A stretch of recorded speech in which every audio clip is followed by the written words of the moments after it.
aqui na Fazenda Paraíso, em Atibaia, que faz parte do Circuito das Frutas já há um bom tempo.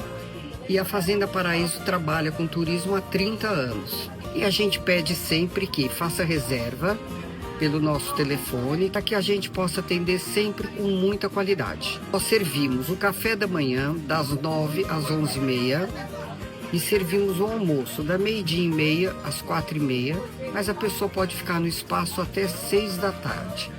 São opções separadas, não há necessidade de fazer os dois, a não ser que a pessoa queira, né?